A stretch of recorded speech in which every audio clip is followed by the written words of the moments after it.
Hello students, this is Jyotsna and welcome to you all on my YouTube channel learn with Jyotsna.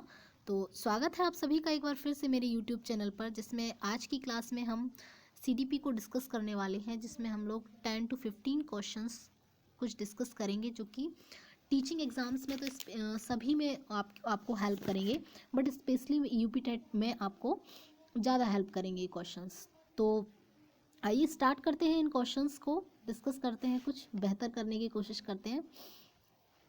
तो आइए देखते हैं। आज का फर्स्ट क्वेश्चन है, एक्चुअली नंबर थोड़ा सा गड़बड़ है, यहाँ पे मैंने नंबरिंग नहीं कर रखी है, बट ये क्वेश्चंस आपको कहीं ना कहीं हेल्प करने वाले हैं। तो क्लास को स्किप ना करें, लास्ट तक क्लास को देखें, और अगर ये वीडियो आपको अच्छी लगे तो चैनल को सब्सक्राइब जरूर करें और जितना भी हो सके वीडियो को शेयर करें। तो आज का जो फर्स्ट क्वेश्चन है, शैक्षिक विकास में मूल्यांकन का अर्थ है। एजुकेशनल डेवलपमेंट, शैक्षिक विकास में इवोल्यूशन का क्या मतलब है, यानी इवोल्यूशन का क्या अर्थ निकल करके आता है। तो अगर आप एजुकेशन के पॉइंट ऑफ व्यू से लें कि भाई कितना डेवलपमेंट बच्चे ने करा है, कितना जो हमने सिखाया है, बच्चे ने किस हद तक सीखा है, किस हद तक वो अपनी परिस्थितियों में उसको यूज़ कर पा रहा है, कितनी उसकी समझ, अंडरस्टैंडिंग, कंप्रहेंसन जिसको हम कह सकते हैं, डेवलप हो पाई है। तो वही चीज़ है। तो यहाँ पे अगर हम मूल्यांकन का अर्थ लें, तो यहाँ पे मूल्यांकन का अर्थ सिर्फ और सिर्फ ज्ञान क्षमता का मूल्यांकन करना है, कि भाई बच्चे के ज्ञान में कितनी वृद्धि हो पाई है, पहले किन चीज़ों को बच्चा कितना समझ पाता था और अब उन चीज़ों को कितने बेहतर ढंग से कर पा रहा है, समझ पा रहा है। तो यहाँ पे कार्य निष्पादन से मतलब नहीं है, निष्पादन तो वो जब ही कर पाएगा कि जब उसके ज्ञान में वृद्धि हो पाई होगी, और मूल्यांकन तो बाद में ही कर पाएंगे हम कि भाई कितना इसने सीख पाया है, और प्रगति तो जब ही पता चलेगी जब हम मूल्यांकन करेंगे। तो यहाँ पर हम ज्ञान क्षमता का मूल्यांकन करेंगे बच्चे का। नेक्स्ट क्वेश्चन है हमारा, कौन से गुण अच्छे मानसिक स्वास्थ्य के नहीं हैं। यहाँ पे आपको बताना है गुड मेंटल एबिलिटी कि कौन से गुण नहीं है। ध्यान दीजिएगा, नहीं है। तो सबसे पहले देखेंगे नियमित जीवन, संवेगात्मक परिपक्वता। ये तो है भाई, नियमित जीवन यानी एक रूटीन से चलना, कि भाई सुबह से फिर मुझे ये करना है, इसके बाद मुझे ये करना है, फिर 2 बजे मुझे ये करना है। तो एक अपना डेली रूटीन बना के रखना। कुछ लोग केयरलेस होते हैं, वो ऐसा नहीं करते हैं, तो इसका मतलब उनका मेंटल हेल्थ ठीक नहीं है। संवेगात्मक परिपक्वता यानी उन्हें कहाँ किस चीज़ को, किस वर्ड को कहाँ यूज़ करना है, कहाँ किस तरीके से बिहेवियर करना है, उन्हें अपने संवेगों पर, अपने इमोशंस पर कंट्रोल करना आना चाहिए। उनके इमोशंस कहीं ना कहीं मैच्योर्ड हो जाना चाहिए, कि कहते नहीं, कभी आपने देखा होगा कि कोई बड़ी उम्र का व्यक्ति और ऐसे टाइप की कह सकते हैं कि एक्टिविटी करता है कि हम लोग उसको देख के हंसने लग जाते हैं। तो हमें लगता है कि भाई ये इमोशनली अभी तक डेवलप नहीं हो पाया है। तो ये भी एक अच्छे स्वास्थ्य की विशेषता है। आत्मविश्वास ये तो है ही, आपका सहनशीलता भी यहाँ पे है, बट वास्तविकता, फोर्थ ऑप्शन को देखते हैं, वास्तविकता की स्वीकृति बिल्कुल सही है। जो बात रियल है उसको एक्सेप्ट करना, सेल्फ इवेल्यूशन भी करते रहना कि भाई हम कहाँ गलत हैं और कहाँ हमें अपने आप को इम्प्रूव करने की आवश्यकता है। तो ये कुछ चारों ही आपकी मेंटल हेल्थ के बारे में बताते हैं, गुण हैं। बट यहाँ पे ये ऑप्शन नंबर 3 है आपका, ये यहाँ पे नहीं है। ऑप्शन नंबर 3 में बहुत विनीत, बहुत ही ज़्यादा विनीत नहीं होना है हमें। अगर व्यक्ति बहुत विनीत होगा तो कभी कभी वो उसके लिए हार्मफुल भी हो सकता है। स्वयं में सीमित, लिमिटेड रहना, ये गुड मेंटल हेल्थ नहीं है। आजकल जो प्याजे हमारे बोलते हैं, वो कहते हैं बच्चा तो एनवायरनमेंट से खुद एक्सप्लोर करेगा चीज़ें, है ना, नई नई चीज़ों को सीखो। क्रिएटिव का मतलब क्या होता है, क्रिएटिव में लैटरल आ जाता है आपका, उसके साथ ही एक्सप्लोर करना आ जाता है क्रिएटिविटी में, है ना। अपने ब्रेन स्टॉर्मिंग, दिशाओं में अपने दिमाग को यूज़ करना, ये सब चीज़ें आपकी आपकी अच्छे मेंटल हेल्थ होगा तभी आप कर पाएंगे। तो ये आपका यहाँ पे ऑप्शन गलत हो जाएगा। नेक्स्ट क्वेश्चन देखते हैं, अधिगम क्षमता निम्नलिखित में से किससे प्रभावित नहीं है। यहाँ पे भी आपको चेक करना है, नहीं है। तो लर्निंग एबिलिटी किससे अफेक्टेड नहीं होती है। तो भाई आनुवांशिकता से होती है, कहते हैं हम लोग, ऐसा तो वुडवर्थ भी कहते हैं कि जो व्यक्ति है वो किसका मिश्रण है, वो है आपका आनुवांशिकता और वातावरण का। ऐसा क्वेश्चन भी अभी आपने 2021 सीटेट में देखा हुआ है, एज इट इज़ क्वेश्चन आया रहा है, बस ये ऑप्शंस कुछ चेंज कर रखे हैं। उसमें बोला है कि भाई व्यक्ति जो है वो किसका, मतलब कह सकते हैं थोड़ा घुमा करा के बोला है, बट यहाँ पे इसको एक प्रकृति और पोषण विवाद भी करके ये आया हुआ है। एक रूल है कि प्रकृति और पोषण का विवाद है। भाई कुछ लोग मानते हैं कि व्यक्ति जो है वो वातावरण से ही सब कुछ कर पाता है। तो इस संबंध में एक कथन भी दिया गया है कि मुझे एक बालक दे दो भाई, आप जैसा कहोगे मैं उसे चोर बना दूंगा, वकील बना दूंगा, डॉक्टर बना दूंगा, जैसा आप चाहोगे मैं वैसा बना दूंगा। तो ये वातावरण बिहेवियरिज्म ने कुछ ऐसा इस तरीके का वातावरण वालों ने इसको सपोर्ट किया है। और कुछ लोग ये मानते हैं कि भाई जिसको जो बनना है वो जन्म से मतलब कह सकते हैं किशोरावस्था बाल्यावस्था तक जिसको जो बालक को बनना है वो बन जाएगा, उसके बाद आप उसको कुछ नहीं कर सकते हैं, उसको जो बनना था वो बन गया है। तो ये कहीं ना कहीं विवाद भी है। तो यहाँ पे जो हमारा प्रश्न है कि अधिगम अक्षमता को कौन सा प्रभावित नहीं करता है, तो भाई ये भी करता है आपकी आनुवंशिकता, कुछ माता पिता के कुछ जेनेटिक्स लक्षण होते हैं जो बच्चों में पाए जाते हैं, कुछ वातावरण भी होता है कि भाई बच्चे को अगर वातावरण मिल जाए अच्छा तो वो कुछ भी अच्छा करके दिखा सकता है। और प्रशिक्षण, टीचर भी अच्छा होना चाहिए, उसे सिखाने वाला भी होना चाहिए, उसे नई नई चीज़ें सिखाने का भी कहीं ना कहीं रोल है। हालांकि ऐसा भी कहा गया है कि बच्चे को सिखाने की ज़रूरत नहीं है, टीचर एक फैसिलिटेटर तो है ही, सुविधा प्रदाता तो है ही। तो प्रशिक्षण और शिक्षण भी यहाँ पे आवश्यक है। बट नेशनलिटी से लर्निंग का कोई भी संबंध दूर दूर तक नहीं है, कोई भी सीख सकता है, चाहे वह किसी भी जाति का हो, चाहे वह किसी भी धर्म का हो, चाहे वह किसी भी आयु वर्ग का हो, और चाहे वह किसी भी लिंग का हो, सभी को सीखने का अधिकार है और सभी सीख सकते हैं। तो ऑप्शन नंबर 4 आपका यहाँ पे राइट आंसर हो जाएगा। नेक्स्ट क्वेश्चन देखते हैं हम लोग, इसी से संबंधित हम लोग यहाँ पे कुछ डिस्कशन देखते हैं। ये है हमारे यहाँ पे लर्निंग डिसेबिलिटीज़, इससे क्वेश्चंस हमेशा ही आ रहा है। अभी 2021 यूपी सीटेट में भी ये क्वेश्चन आया था कि भाई पठन वैफल्य यानी कि डिसलेक्सिया। डिसलेक्सिया क्या है भाई? डिसलेक्सिया यानी, ये थोड़ा सा यहाँ पे क्रॉप हो गया है, डिसलेक्सिया है, ये इधर पे होगा आपका डिसलेक्सिया। डिसलेक्सिया यानी होता है पठन वैफल्य, जिसका मतलब होता है कि भाई पढ़ने में बच्चे को प्रॉब्लम हो रही है। कुछ डिसेबिलिटीज़ हैं जैसे पढ़ने की हो सकती हैं, कुछ इंपॉर्टेंट हम लोग यहाँ पे डिस्कस कर लेते हैं। पढ़ने की हो सकती है, भाई पढ़ने में बच्चे को प्रॉब्लम हो सकता है। डिसकैलकुलिया यानी कि मैथ से आपको प्रॉब्लम हो सकता है, भाई कैलकुलेशन में आप एफिशिएंसी नहीं है आपकी, तो ये मैथ से संबंधित हो सकता है आपका, गणित में। डिसग्राफिया यानी कुछ लिखने से संबंधित हो सकता है, जैसे कि देखिए डिसलेक्सिया का यहाँ पे एक्सप्लेनेशन दिया रहा है। यहाँ पे डिसलेक्सिया क्या है? लैंग्वेज एंड रीडिंग डिसेबिलिटी, बच्चा भाई पढ़ने में प्रॉब्लम कर जाता है, पढ़ने में बच्चा एफिशिएंट नहीं होता है, तो पढ़ने की समस्या को हम लोग डिसलेक्सिया कहेंगे यहाँ पे। नेक्स्ट है जो हमारा भाई डिसकैलकुलिया है। यहाँ पे डिसकैलकुलिया जैसे मैंने आपको बताया problem with arithmetic and mathematical concept, बच्चे को कॉन्सेप्ट मैथ के समझने में, मैथ को सॉल्व करने में प्रॉब्लम होगी तो बच्चे को ये डिसकैलकुलिया होगा। डिस्ग्राफिया है यहाँ पे राइटिंग डिसऑर्डर, बच्चा अच्छे से लिख नहीं पाएगा, रिजल्टिंग इन एलिजिबिलिटी, फाइनली उसके रिजल्ट में भी कहीं ना कहीं वो क्या रहेगा, एलिजिबिलिटी उसकी कम रहेगी। तो ये आपका ग्राफिया, ग्राफ वर्ड से आप लर्न कर सकते हैं कि ग्राफ मीन्स होता है लिखना, और कैलकुलिया, कैलकुलेशन से आप कैलकुलिया बन जाएगा।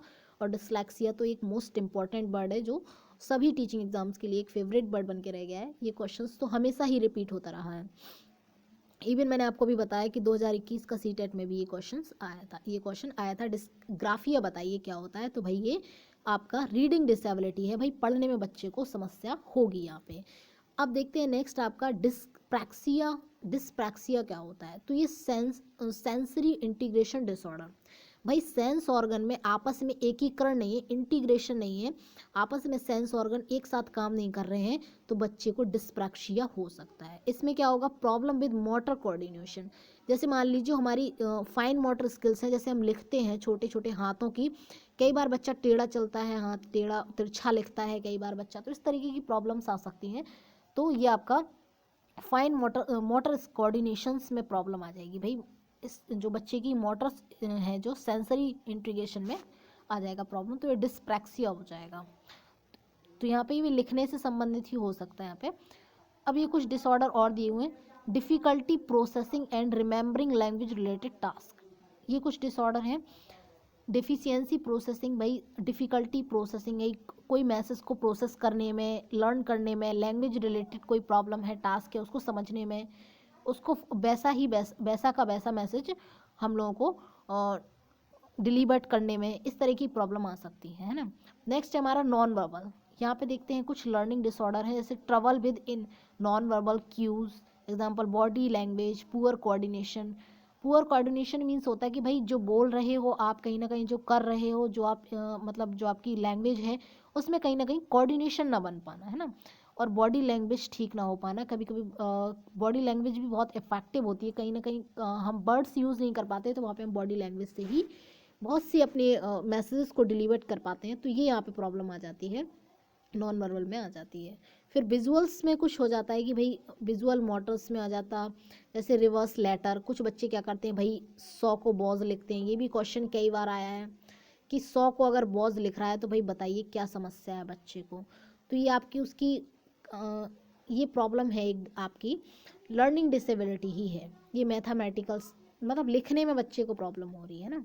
तो यहाँ पे रिवर्स लेटर करेगा बच्चा, कैन नॉट कॉपी, कॉपी नहीं कर पा रहा है एक्यूरेटली, ठीक से एज इट इज़ कॉपी नहीं कर पा रहा, तो ये सब प्रॉब्लम उसकी देखने से संबंधित आ जाएंगी, विजुअल पर्सपेक्टिव में आ जाएंगी। नेक्स्ट है लैंग्वेज डिसऑर्डर। मैंने आपको बताया भाई बोलने में, भाषा को समझने में, बोलने में, लिखने में, स्पोकन अंडरस्टैंडिंग समझने में, रीडिंग करने में, कंप्रहेंसन यानी समझने में, भाई इतनी सारी अगर बच्चे को प्रॉब्लम आ रही है तो वो लैंग्वेज डिसऑर्डर होगा, जिसको हम लोग क्या बोलते हैं, इसको हम लोग अफेजिया कहते हैं। ये भी बहुत मोस्ट इंपॉर्टेंट है, आप उसे याद कर रखेंगे कि अफेजिया क्या होता, अफेजिया या फिर डिस्फ्रेजिया, अफेजिया या फिर डिस्फ्रेजिया बहुत इंपॉर्टेंट टर्म है। इसमें क्या होता है भाई, भाषा को बोलने में, समझने में, कंप्रहेंशन करने में, रीडिंग करने में यानी पढ़ने में ट्रबल होती है भाई, समस्या होती है, प्रॉब्लम होती है, तो ये आपकी अफेजिया या फिर डिस्प्रैक्सिया के अंदर आएगा वो बच्चा, अगर इसको किसी बच्चे को भाषा को समझने वगैरह में प्रॉब्लम हो रही है। तो यहाँ पे कुछ इंपॉर्टेंट डिसऑर्डर हैं जिनको आपको लर्न रखना ही है। यहाँ पे जो एक्सप्लेनेशन दी हुई है ये डिसलेक्सिया की है, डिसलेक्सिया बहुत इंपॉर्टेंट है। इस क्वेश्चन का राइट आंसर था भाई राष्ट्रीयता से कोई संबंध नहीं है। नेक्स्ट क्वेश्चन देखते हैं हम लोग यहाँ पे, संवेग व्यक्ति की उत्तेजित दशाएं कथन किसने, ये कथन तो सीधा सीधा बुडवर्थ महोदय ने कहा है।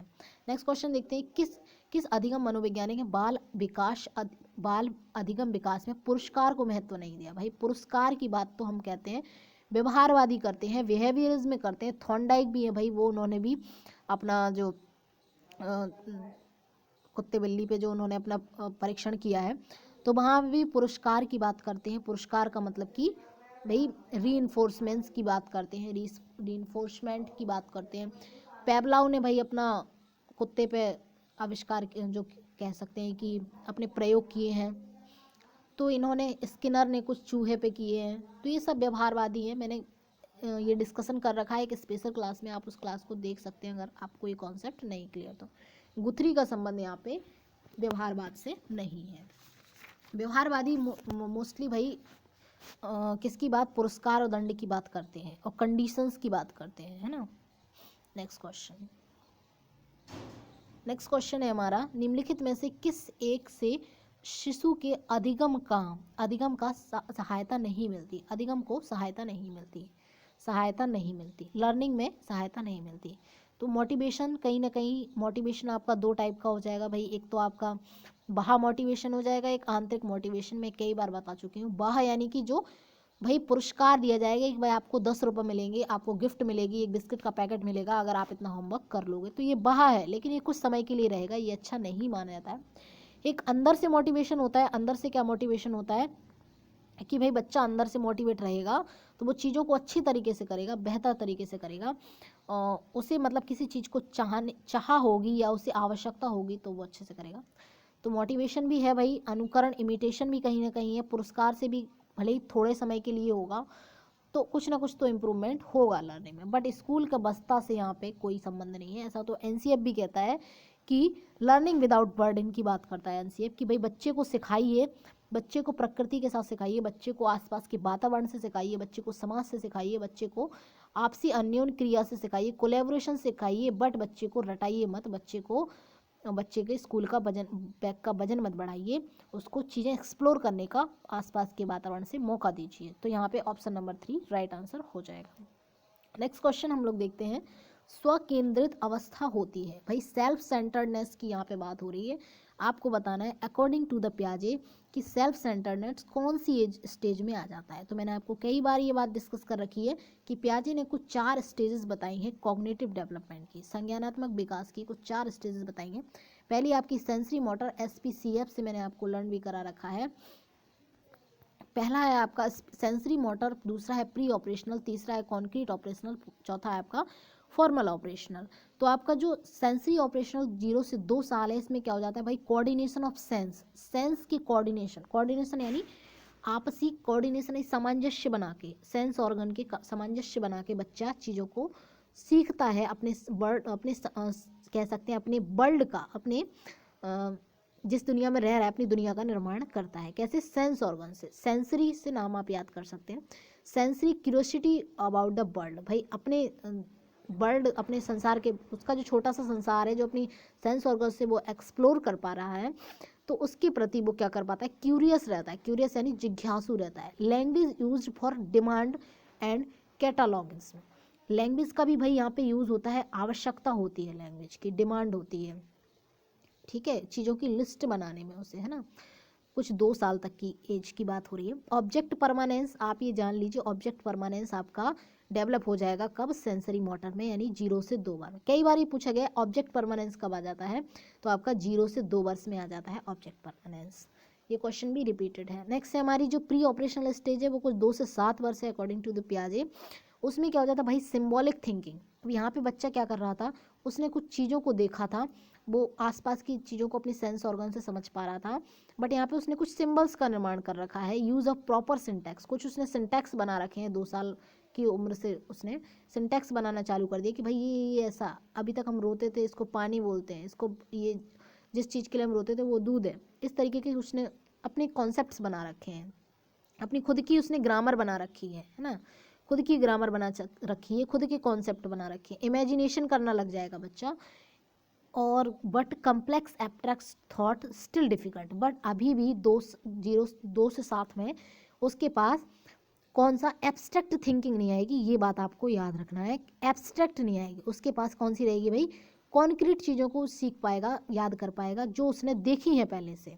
बट उसने जो देखी नहीं है वो उन चीज़ों के बारे में ना चिंतन कर पाएगा, ना वो विचार कर पाएगा, ना वो उन चीज़ों के बारे में सोच पाएगा, और ना ही वो अपने थॉट्स को एक्सप्रेस कर पाएगा उन चीज़ों के बारे में। तो एब्स्ट्रैक्ट थिंकिंग में ही अभी बच्चा यहाँ पे चल रहा है। बट एक इंपॉर्टेंट यहाँ से क्वेश्चन बनता है कि आपका प्री ऑपरेशनल में कौन सी एक मोस्ट इंपॉर्टेंट चीज़ें जो आ जाती है, वो कंजर्वेशन बच्चे में डेवलप हो जाता है, संरक्षण का नियम बच्चे में आ जाता है, भाई संरक्षण वो जानने लग जाता है।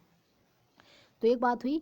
फिर आपका कॉन्क्रीट ऑपरेशनल है, 7 से कुछ 11 वर्ष की अवस्था है। इसमें बच्चा क्या करता है, concept attach to uncertain situation, कुछ कॉन्सेप्ट उसने जो बना रखे हैं, सिंबल्स बना रखे हैं अपने, कुछ उसने अपने मैन मेड अपने खुद के जो रूल्स बना रखे हैं, उनको वो क्या कर रहा है भाई, concept attach to concrete situation. अब कॉन्क्रीट यानी कि जो सिचुएशंस उसने देखी नहीं है, कॉन्क्रीट सिचुएशंस उसकी कुछ हैं, उनमें वो अप्लाई करने लग गया है, जोड़ने लग गया है उनको, है ना। टाइम के बारे में जानने लग गया है, स्पेस के बारे में जानने लग गया है, क्वांटिटी के बारे में जानने लग गया है। कई बार एक क्वेश्चंस हमेशा मैंने देखा है, कई बार रिपीटेड है, अभी 2021 सीटेट में भी आया हुआ था कि बच्चे की, बताइए बच्चे की सोच अकॉर्डिंग टू द पियाजे, बच्चे की सोच वयस्कों से किस रूप में भिन्न होती है। तो इस क्वेश्चन का जो आंसर है, एक बार फिर से सुन लीजिएगा, बच्चे की सोच वयस्कों से किस रूप में भिन्न होती है। तो इस क्वेश्चन का जो आंसर है कि बच्चे की सोच वयस्कों से किस में, गुणात्मक रूप में भिन्न होती है। किस रूप में, गुणात्मक रूप में, यानी क्वालिटेटिवली चेंज होता है उसमें, क्योंकि बच्चे भी उतना ही सोचते हैं ऊबड़ खाबड़ बस, बट और बड़े भी उतना ही सोचते हैं। ऐसा नहीं है कि बच्चे छोटे हैं तो वो कम सोचते हैं, बट उनके सोचने का ऊबड़ खाबड़ जगह सोचते हैं वो, कि भाई ये खिलौना कैसे उतारा जाए, इसको कैसे मारा जाए, ये हमें, अब हमें ये लेना है, अब हमें ऐसे करना है, अब हम वहाँ पे जाएंगे अभी खेलने, हम फिर इसके बाद होमवर्क कर लेंगे, ऐसा। तो इस तरीके की चीज़ें सोचते हैं। तो कहीं ना कहीं बच्चों की जो सोच होती है वो बड़ों से गुणात्मक रूप में भिन्न होती है, बट मात्रा में तो बच्चे भी उतना ही सोचते हैं जितना कि बड़े सोचते हैं। तो ये क्वेश्चन एक हुआ। तो यहाँ से 7 से 11 वर्ष की कुछ अवस्था में बच्चा क्या करने लग जाएगा, टाइम के बारे में जानने लग जाएगा, स्पेस यानी स्थान के बारे में, क्वांटिटी यानी मात्रा के बारे में जानने लग जाएगा। भाई उसको इतना पता चल जाएगा कि आपने कुछ बॉटल में, इतनी बॉटल में ये भरने पे, मतलब कुछ बट वो यहाँ पे स्टैंडर्ड क्वांटिटी नहीं जान पाएगा, है ना। तो ये हो गया। और उसके बाद understood and can be applied, उसको समझ भी जाएगा और अप्लाइड भी करने के लायक हो जाएगा, but not is independent concept, बस उसके कुछ जो कॉन्सेप्ट होंगे वो इंडिपेंडेंट नहीं होंगे, है ना। तो ये कुछ चीज़ें बच्चा समझ जाएगा कब, कॉन्क्रीट ऑपरेशनल स्टेज में। नेक्स्ट है हमारा फॉर्मल ऑपरेशनल। फॉर्मल ऑपरेशनल जो कुछ चौथी अवस्था है प्याजे के अनुसार, ये टीनेज में डेवलप्ड हो जाती है, जैसे कि आपका 11 से लेकर 19 तक आप मान सकते हैं इस स्टेज को, है ना, 20 तक भी मान सकते हैं कई बार। तो अडोलसेंस भी हम लोग कह सकते हैं इसको। इसमें क्या होता है, theoretical hypothetical and contractual counterfactual thinking, बच्चे में क्या आ जाएगा, हाइपोथेसिस बनाने लग जाएगा बच्चा, अपने खुद की संकल्पनाएं बनाने लग जाएगा, एब्स्ट्रैक्ट चीज़ें आएंगी। सबसे लास्ट स्टेज में आता है एब्स्ट्रैक्ट थिंकिंग। अब बच्चा खुद ही जिन चीज़ों को उसने देखा नहीं है उनके बारे में सोचने लग जाएगा, उनके बारे में चिंतन करने लग जाएगा, उनके बारे में विचार करने लग जाएगा और कल्पनाएं करने लग जाएगा बच्चा, और कल्पनाएं करने लग जाएगा जिन चीज़ों को उसने देखा नहीं है उनके विषय में भी, है ना। तो ये आपकी आ जाएगी क्या भाई, एब्स्ट्रैक्ट थिंकिंग, लॉजिक करने लग जाएगा, रीजनिंग भी आ जाएगी उसमें। आपको ये याद रखना है, कुछ कीवर्ड याद रखना है, रीजनिंग आ जाएगी आपकी, हाइपोथेटिकल आ जाएगा, और इसके बाद हाइपोथेटिकल, एब्स्ट्रैक्ट अमूर्त चिंतन करने लग जाएगा, रीजनिंग, लॉजिक, स्ट्रेटजी, प्लानिंग करने लग जाएगा, इन सब चीज़ों में वह सोचने लग जाएगा।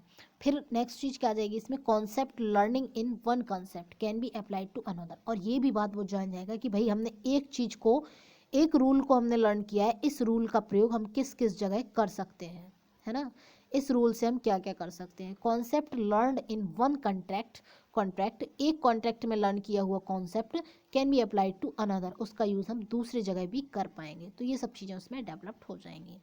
तो यहाँ पे जो हमारा क्वेश्चन था, आई होप आप लोगों को एक्सप्लेनेशन पसंद आई होगी, क्योंकि इस एक्सप्लेनेशन से आपके कई क्वेश्चंस जो हैं वो सॉल्व हो जाएंगे। ऑब्जेक्ट परमानेंस हमारा 0 से 2 में आ जाएगा, और कंजर्वेशन का जो है भाई वो 2 से 7 में आ जाएगा, और आपका जो क्या बोलते हैं कॉन्सेप्ट हो गया, कॉन्सेप्ट मेकिंग हो गया, और जो कॉन्क्रीट थिंकिंग आ जाएगी, कॉन्क्रीट ऑपरेशनल में आ जाएगी, फॉर्मल में भाई आपकी एब्स्ट्रैक्ट लॉजिक, रीजनिंग, ये सब आ जाएगा, और कल्पनाएं करने लग जाएगा एब्स्ट्रैक्ट चीज़ों के बारे में। तो इस क्वेश्चन का जो आंसर था कि भाई सेल्फ सेंटर्ड कब रहेगा, भाई सेल्फ सेंटर्ड तो वो कुछ 3 से 6 वर्ष की अवस्था तक रहेगा, 3 से 6 वर्ष की अवस्था तक वो सेल्फ सेंटर्ड रहेगा, स्वकेंद्रित अवस्था कहेंगे।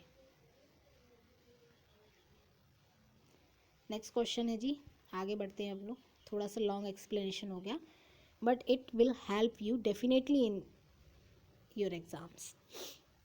माँ बाप के साए से बाहर निकलकर अपने साथी बालकों की संगत को पसंद करना संबंधित है। भाई ये आपको बताना है कि ये कब होता है। एडोलसेंस में कुछ ऐसा होता है कि किशोरावस्था की भी कुछ 2 स्टेजेस हैं, अब इनको हम कभी और डिस्कस कर लेंगे। यहाँ पे हो जाएगा भाई पूर्व किशोर अवस्था में बच्चा ऐसा करने लग जाएगा कि उसे अपने फ्रेंड्सों के साथ अच्छा लगेगा, दोस्तों के साथ अच्छा लगेगा, और उसे अपने सहपाठियों के साथ अच्छा लगेगा। उसे माँ बाप की बातें ज़्यादा अच्छी नहीं लगेंगी, अगर मम्मी पापा समझाएंगे तो वो उसे ज़्यादा पसंद नहीं आएगा, उसे अपने फ्रेंड्स सर्कल में कुछ ज़्यादा ही टाइम बिताना पसंद होगा। तो ये कुछ पूर्व किशोरावस्था रहेगी।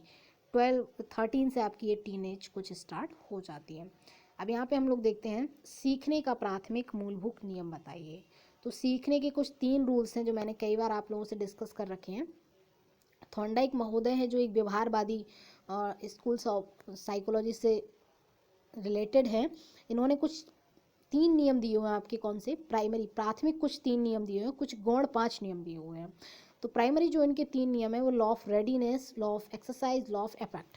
लॉ ऑफ रेडीनेस यानी कि भाई आप अगर तैयार नहीं है, रेडी नहीं है किसी काम को करने के लिए, तैयार नहीं है, आप अगर कह सकते हैं तत्पर नहीं है, जिसको हम लोग कह सकते हैं तत्पर नहीं है, तो आपको कुछ नहीं सिखाया जाता है, सिखाया जा सकता है। अगर आप तैयार ही नहीं है सीखने के लिए तो आपके सामने कितना ही बड़ा विद्वान क्यों ना आ जाए, वो भी भाई निकल लेगा, कुछ नहीं कर पाएगा।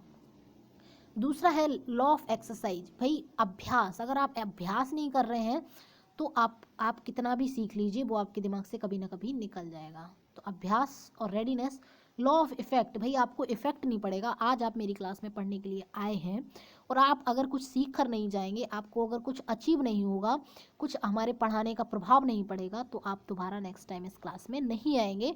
तो लॉ ऑफ इफेक्ट भी यहाँ पे कुछ प्राथमिक नियम है। तो कुछ ये 3 थॉर्नडाइक ने प्राथमिक नियम दिए हैं, उसके साथ ही साथ कुछ उन्होंने सेकेंडरी लॉ भी दिए हैं, जो कि कुछ 5 हैं। यहाँ पे कुछ 4 दिखाई दे रहा है। Law of primacy, law of intensity, law of recency और अदर सोबिडेंट लॉ। इसकी भी एक सेपरेट वीडियो पड़ी हुई है, आप उसे देख सकते हैं। तो यहाँ पे जो हमारा आंसर होगा तत्परता का नियम, ये प्राथमिक मूलभूत नियम है, अभ्यास का कार्य नहीं है। अगर अभ्यास का नियम होता तो भी यहाँ पे हो जाता। नेक्स्ट क्वेश्चन हम लोग देखते हैं, मानसिक परिपक्वता की ऊंचाइयों को छूने के लिए प्रयत्नरत रहना संबंधित है। भाई मानसिक परिपक्वता कौन सी ऐसी स्टेज है जिसमें बच्चा ऊंचा, मतलब बहुत जल्दी, इस क्वेश्चन का आंसर जो मतलब है वो ये है कि बच्चा बहुत सारी मानसिक रूप से परिपक्व हो जाता है ना। कौन सी स्टेज में बच्चा मानसिक रूप से बहुत ही ज़्यादा परिपक्व होता है। तो इस क्वेश्चन को कई बार घुमा के भी पूछा गया है कि बताइए बालक का मानसिक विकास किस स्टेज में बहुत ज़्यादा तीव्र रूप से होता है। तो वो हो जाएगा भाई आपका किशोरावस्था में, है ना।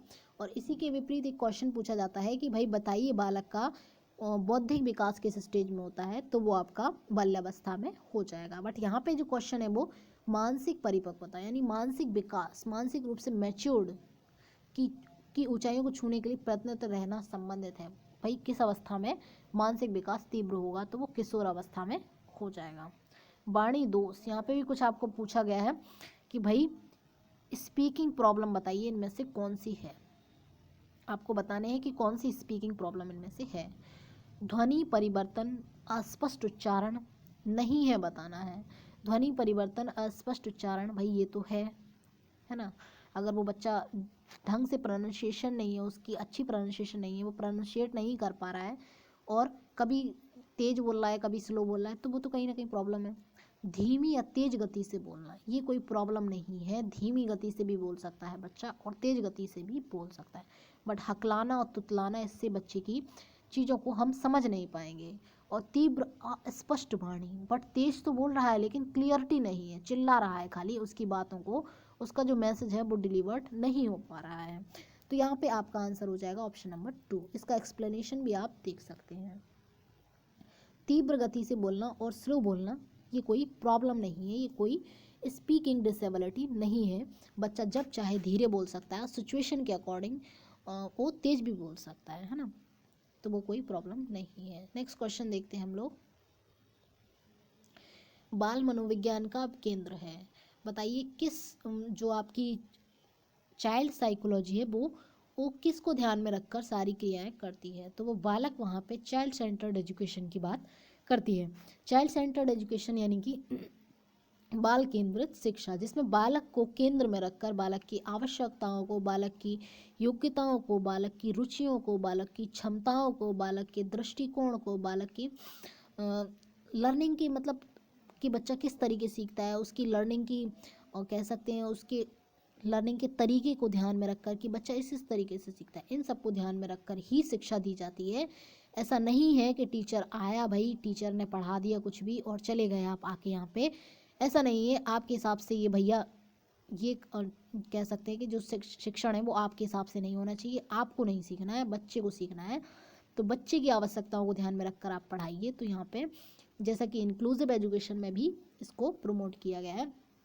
तो बच्चा यहाँ पे भाई सब कुछ है, आप कुछ नहीं है। बच्चा एक्टिव है, सक्रिय है और आप निष्क्रिय हैं।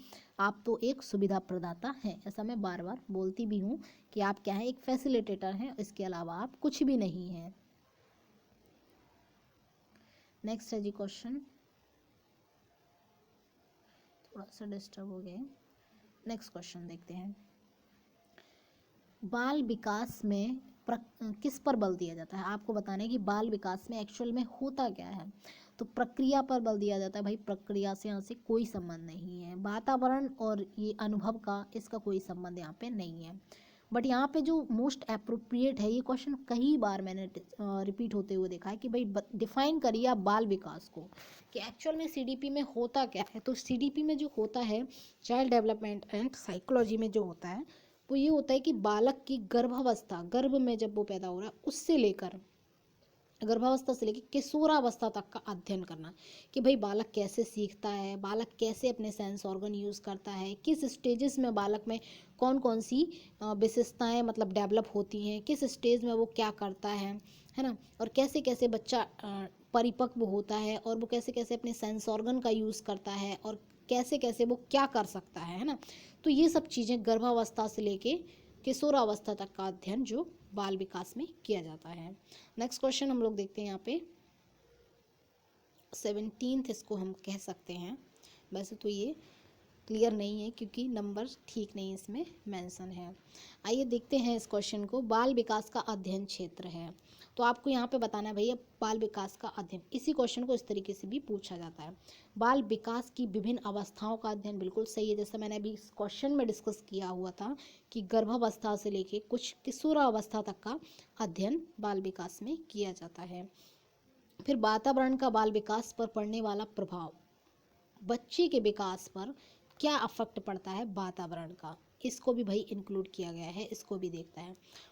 फिर व्यक्तिगत विभिन्नताएं, जो सबसे बड़ा मुद्दा है, जब सभी बच्चे एक दूसरे से आवश्यकताओं में और आर्थिक रूप में, तो एक बात की बात है, आवश्यकताओं में, रुचियों में, और कह सकते हैं हम लोग योग्यताओं में, बौद्धिक क्षमताओं में, इन सब में एक दूसरे से भिन्न है, तो उनकी शिक्षा कैसे समान हो सकती है। भाई उनकी शिक्षा भी अलग अलग होनी चाहिए, उनको एक समान शिक्षा नहीं दी जा सकती है, क्योंकि हर बच्चे का सीखने का तरीका अलग है, हर बच्चे का लेवल अलग है, हर बच्चे का कह सकते हैं हम अंडरस्टैंडिंग अलग होती है, तो उनकी शिक्षा एक नहीं हो सकती, ऐसा तो बाल मनोविज्ञान कहता है। तो कुछ तीनों ये आपका भाई इसमें आ जाएंगे, तो हम लोग यहाँ पे कहेंगे उपरोक्त सभी, है ना।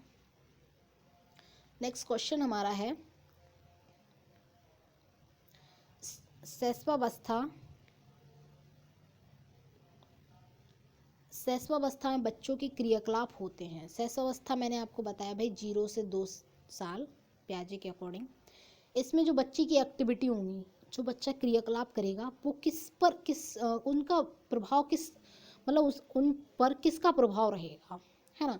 तो आपको बताना है यहाँ पे कि जो शैशवावस्था बच्चा एक्टिविटी करेगा, उसके क्रियाकलाप किस चीज़ से प्रभावित होंगे। तो उसकी जो क्रियाकलाप रहेंगे वो मूल प्रवृत्तियों से प्रभावित रहेंगे, मूल प्रवृत्तियों से रिलेटेड रहेंगे, क्योंकि बच्चा कैसी क्रियाएं करेगा, मान लीजिए कोई भी अगर एक्टिविटी बच्चा कर रहा है उस समय, तो बच्चे की हर एक्टिविटी में उसकी कोई ना कोई मूल प्रवृत्ति, इंस्टिंक्ट जो है वो छिपी रहेगी।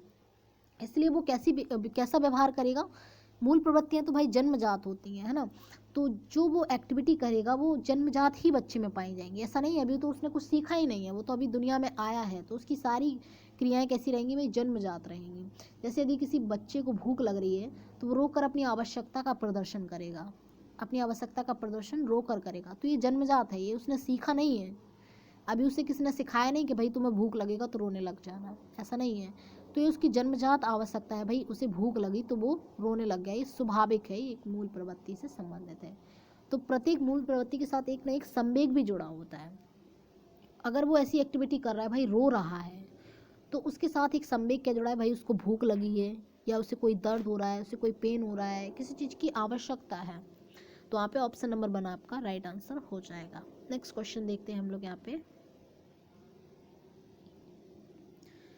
जिन विद्यालयों में समेकित शिक्षा दी जाती है, समेकित यानी कि इंक्लूसिव एजुकेशन, इस क्वेश्चन को हर एग्ज़ाम में, हर टीचिंग एग्ज़ाम में इस टॉपिक से 2 या 3 क्वेश्चंस आपके फिक्स रहते हैं। जैसे कि सीटेट 2021 में भी एक क्वेश्चन पूछा गया था, भाई बताइए समेकित शिक्षा किसको इंगित करती है। तो एक छत के नीचे सभी बच्चों को एक साथ एक ही स्कूल में शिक्षा ग्रहण करवाना, शिक्षित करना, यही समावेशी शिक्षा है। भले ही वो अगर वो किसी विभिन्न विभिन्न प्रकार की आवश्यकताएं हों उनकी, उनको भी फुलफिल करना, और उनको ये महसूस ना हो पाए कि भाई मुझ में कोई कमी है ना। तो ये इसमें होता है। इससे शिक्षकों को किस विषय क्षेत्र में प्रशिक्षित करना चाहिए। अगर आप एक इंक्लूसिव क्लास में पढ़ाने जा रहे हैं तो टीचर को कैसे गाइड मतलब प्रशिक्षित करना चाहिए कि भाई वो इंक्लूसिव क्लास को पढ़ा पाएँ। तो व्याख्यान विधि, भाई व्याख्यान आप देख के चले जाएंगे। मान लीजिए किसी बच्चे को ऑटिज्म प्रॉब्लम है, सुन ही नहीं पाता है, तो वो आपके व्याख्यान कैसे सुन पाएगा, ये तो गलत ही हो गया। क्रियाकलाप के साथ, मान लीजिए कोई बच्चा फिजिकली डिसेबल्ड है या फिर वो बच्चा भाई हाथ पैर से दिव्यांग, जिसको हम वर्ड यूज़ कर सकते हैं कि भाई वो दिव्यांग है, तो वो कैसे कर पाएगा।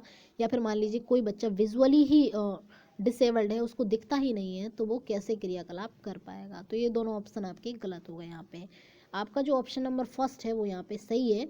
विशेष आवश्यकता वाले बच्चों की पहचान और शिक्षण, ऐसे बच्चे जिनको special child with special need, ऐसे बच्चे जिनको कुछ विशेष आवश्यकताओं की, जैसे मान लीजिए कोई बच्चा क्लास में कम देख पाता है तो उसके लिए हम पार्शियली विजुअल प्रॉब्लम है उसको, है ना, कम देखने की प्रॉब्लम है, बट थोड़ा कम दिखता है, ऐसा नहीं है कि बिल्कुल नहीं दिखता है।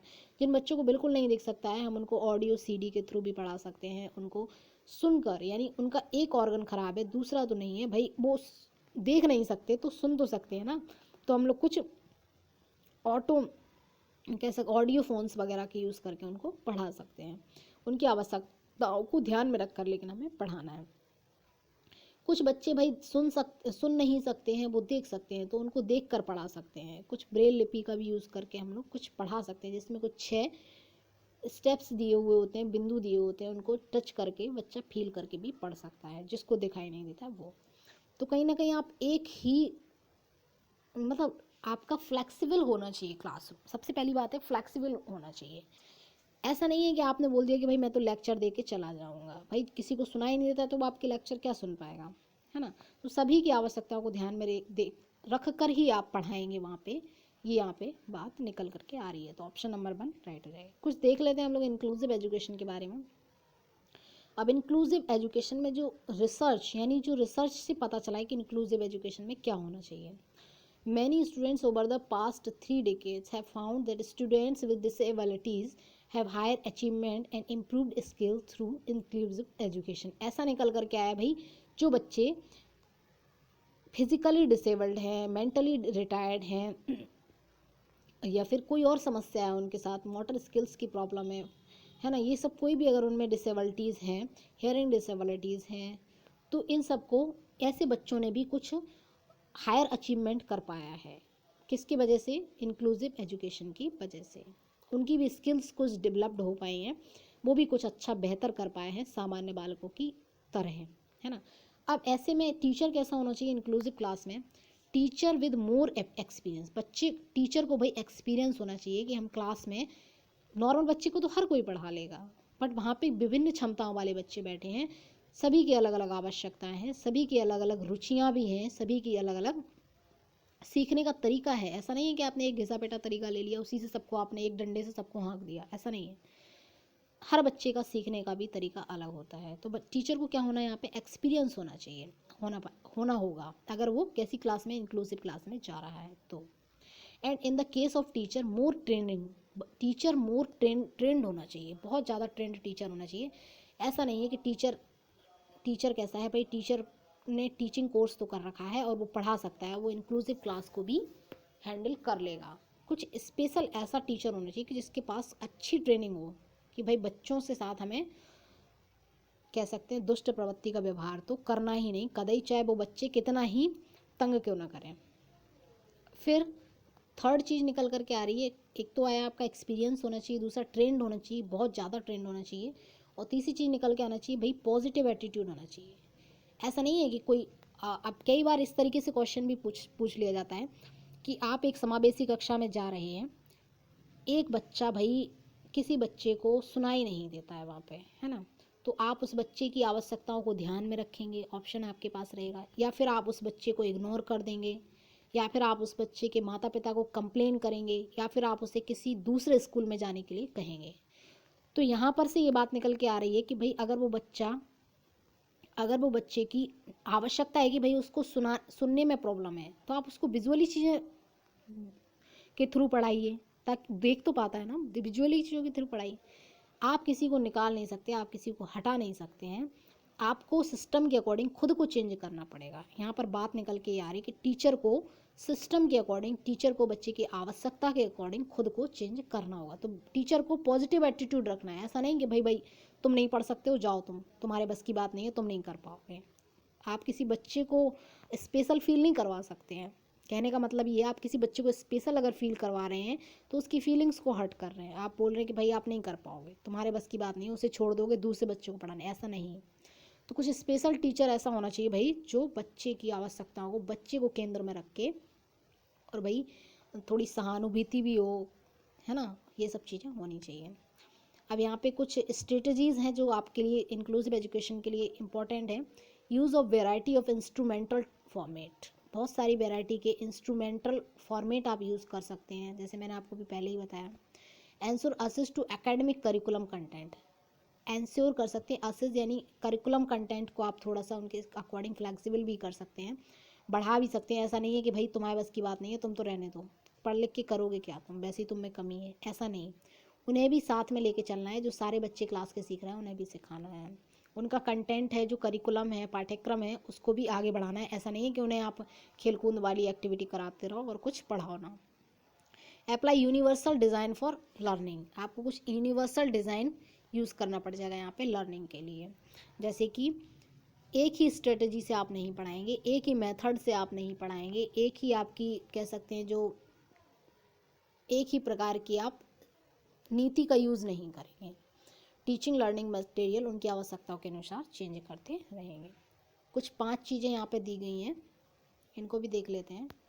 एंश्योर सेफ़ एंड हेल्दी, सबसे पहले तो भाई बच्चों को, सभी बच्चों को सेफ़ और हेल्दी एनवायरनमेंट मिले, क्योंकि बच्चे तो अपने वातावरण के सक्रिय निर्माता हैं, है ना, एक्टिव एक्सप्लोरर हैं। ऐसा तो पियाजे कहते हैं कि लिटिल साइंटिस्ट हैं बच्चे, वो तो ज्ञान का निर्माण खुद कर लेते हैं। कोलैबोरेट करना सिखाना भाई आपको, आपसी चीज़ें, ऐसा नहीं है कि भाई तुम तो जितने बच्चे सुन नहीं पाते हैं वो अलग बैठ जाओ।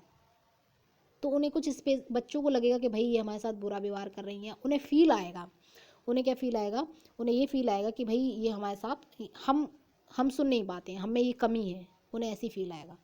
तो बच्चे को कोलैबोरेट लर्निंग करवाइए, ग्रुप में लर्निंग करवाइए, एक साथ बैठाइए, ताकि जो बच्चे वीक हैं वो कुछ जो ज़्यादा होशियार बच्चे हैं उनसे कुछ सीख पाएँ। तो दूसरी चीज़ ये हो गई। तीसरी चीज़ देखिए यहाँ पे, टीम मीटिंग करवाइए, पार्टिसिपेट करने के लिए बोलिए, ताकि वो अपने आप को अकेला फील ना करें। ऑफरिंग इनपुट, कुछ इनपुट्स भी उन्हें दीजिए कि भाई आप अपनी एजुकेशन में इस तरीके से प्रोग्रेस कर सकते हो। कुछ उनके डिसीजंस हैं उनको भी सपोर्ट करिए, उनकी भी फीलिंग को रिस्पेक्ट करिए, ये चीज़ें आ गई। फोर्थ में आ जाएगा आपका एडवांसिंग देयर ओन लर्निंग, उनकी खुद की लर्निंग को, भाई वो कुछ सीख रहे हैं तो उन्हें सीखने दीजिए। ऐसा नहीं है कि अरे तुमको नहीं कर पाओगे, तुमको नहीं आता है, उनको डिमोटिवेट नहीं करना है। एडवांसिंग उनकी लर्निंग को, ये आपको क्या करना है भाई, उनकी लर्निंग को एक्सेप्ट करना है, उनकी आवश्यकताओं को हमें स्वीकार करना है, ना कि उन्हें ये एहसास दिलाना है कि आप कुछ नहीं कर सकते हो, तुम जो हो वो हमारे कुछ काम के नहीं हो, ऐसा फील नहीं करवाना है। बल्कि उनकी उनकी जो हैबिट्स हैं, उनकी जो लर्निंग प्रोसेस है, उसको एक्सेप्ट करना है। फिफ्थ चीज़ यहाँ पे आ जाएगी, ensure that student educational and support need are adequately addressed, उनकी नीड को, उनकी आवश्यकताओं को एड्रेस किया जाना चाहिए। उनके स्टेट को, स्टैंडर्ड को, उनके लेवल को, उनकी प्रैक्टिस को, उनके आइडियाज़ को, सबको स्थान दिया जाना चाहिए कक्षा में। तो ये कुछ 5 चीज़ें हैं। काफ़ी लॉन्ग डिस्कशन हो गया बट ये इंपॉर्टेंट टॉपिक है। नेक्स्ट क्वेश्चन देखते हैं हम लोग यहाँ पे 16 क्वेश्चन। बुद्धि एवं सृजनात्मकता में किस प्रकार का संबंध है? तो भाई बुद्धि और सृजनात्मकता दोनों में पॉजिटिव संबंध है। कहीं ना कहीं अगर बुद्धि बढ़ेगी तो बच्चा क्रिएटिव भी होगा, ऐसा कहा जाता है। बुद्धि बढ़ेगी तो बच्चा क्रिएटिव भी होगा, कुछ दिशाओं में सोच पाएगा, ब्रेनस्टॉर्मिंग कर पाएगा, नए नए आइडियाज़ क्रिएट कर पाएगा, डाइवर्जेंट थिंकिंग कर पाएगा। ये भी एक भाई पॉजिटिव वर्ड है, डाइवर्जेंट थिंकिंग, दिशाओं में सोच पाएगा। ये भी आपका किससे जुड़ा हुआ है? क्रिएटिविटी से जुड़ा हुआ है। नेक्स्ट क्वेश्चन देखते हैं। कक्षा में अनुशासन बनाए रखने के लिए सर्वाधिक प्रभावशाली उपाय क्या है? अनुशासन बनाए रखना है तो अनुशासनहीन छात्रों को बाहर निकाल, भाई आप बाहर निकालने वाले कौन होते हैं? आपको यहाँ पे तानाशाह तो है नहीं। दूसरा ऑप्शन देखते हैं, छात्रों के अभिभावकों को कहाँ तक आप सूचित करोगे? 1 बार 2 बार, तो बाकी बच्चों को क्या आप टाइम पास करवाओगे क्लास में? अगर आप अभिभावकों को ही बार बार सूचित करते रहोगे तो। अनुशासनहीन छात्रों को विशिष्ट सुविधाएं, भाई सुविधाएं दोगे आप तो वो और ही ज़्यादा अनुशासन में हीनता फैलाएंगे, ये तो सही नहीं। तो ऑप्शन 2 यहाँ पे सही है। शिक्षण को रोचक, टीचिंग को ऐसा इंटरेस्टिंग बनाइए कि बच्चे ऊट पटांग एक्टिविटी की जगह आपकी टीचिंग में ही एंगेज रहें, है ना। मतलब टीचिंग से संबंधित एक्टिविटी करें, ना कि आम चीज़ों में उन्हें टाइम मिल पाए, तो इंटरेस्टिंग बनाइए। नेक्स्ट क्वेश्चन है, बालकों की सीखने प्रेरणा को किस प्रकार से उपयोगी। भाई प्रेरणा, एक तो आपकी आवश्यकताओं का आदर करेंगे, भाई प्रेरणा उपयोगी माना। पुरस्कार और दंड भी, ये भी मोटिवेशन का एक टाइप है, जैसे मैंने आपको पहले बताया था। प्रशंसा और भत्सना, भाई किसी की पीठ थपथपा दी, good, well done, very good बोल दिया, तो ये सभी आपका काम करेंगे भाई मोटिवेशन। ऑप्शन नंबर 4 यहाँ पे राइट आंसर हो जाएगा। नेक्स्ट क्वेश्चन देखते हैं हम लोग। नहीं, अब क्वेश्चन नहीं है हमारे पास, हम लोग यहाँ पे नीट थ्योरी देखेंगे। नीट थ्योरी देखेंगे, नीट का साइकिल देखेंगे। मैंने नीट नहीं, मोटिवेशन का मैंने आपको वो तो बता ही दिया, टाइप बता दिए, 2 टाइप के होते हैं, बाह्य मोटिवेशन और आंतरिक मोटिवेशन। बाह्य आपका हो जाएगा, आप एक्सप्लेनेशन पढ़ सकते हैं, जैसे प्रशंसा करना, भत्सना करना, दंड देना, पुरस्कार देना, है ना, व्यक्तित्व का आदर करना, ये सब हो गया आपका बाह्य रूप से। बट आप आंतरिक रूप से करेंगे तो वो आपका कुछ फिक्स रहेगा, वो कुछ अच्छा माना जाता है, आंतरिक मोटिवेशन। नेक्स्ट देखते हैं हम इसका साइकिल। पहले तो नीड आता है, इसमें कई बार मोटिवेशन साइकिल पूछ लिया जाता है। इसमें कुछ 1 2 3 4 5 6 स्टेप्स हैं। तो सबसे पहला स्टेप जो आपका है भाई, पहला स्टेप क्या है, इसमें आपका रहेगा नीड। फर्स्ट स्टेप है आपका नीड। नीड यानी आवश्यकता होगी आपको, तो आप क्या करेंगे, ड्राइव। ड्राइव यानी कि उसके लिए आप प्रयत्न करेंगे, प्रयास करेंगे, है ना। अगर आपको आवश्यकता ही नहीं होगी तो आप उसके लिए प्रयास नहीं करेंगे। उसकी बात है अराउजल। अब जब आप प्रयास करेंगे तो आपके अंदर कुछ एक उत्तेजना आएगी, अराउजल आएगा, कुछ आप मतलब आपको आवश्यकता होगी तो भाई आप उसके लिए कुछ दिशाएं सोचेंगे, आप प्लानिंग करेंगे कि भाई अब ये तो हमें ज़रूरत है, कुछ ना कुछ तो करना पड़ेगा। अब आप उस ड्राइव में कभी कभी आपको अराउजल आ जाएगा। अराउजल यानी कि उत्तेजित हो जाएंगे आप कि भाई मुझे तो ये करना ही है, मुझे तो गवर्नमेंट जॉब लेनी ही है। तो आपके अंदर एक उत्तेजना आ जाएगी, आपके अंदर एक क्या घूमने लग जाएगी, आपके अंदर एक उत्तेजना, यानी कि आप अपने आप में क्या हो जाएंगे, उत्तेजित हो जाएंगे। तो ये चीज़ हो गई। फिर आप कैसा करेंगे, उस उत्तेजना के प्रति आप गोल ओरिएंटेड बिहेवियर करेंगे। कैसा, गोल ओरिएंटेड बिहेवियर।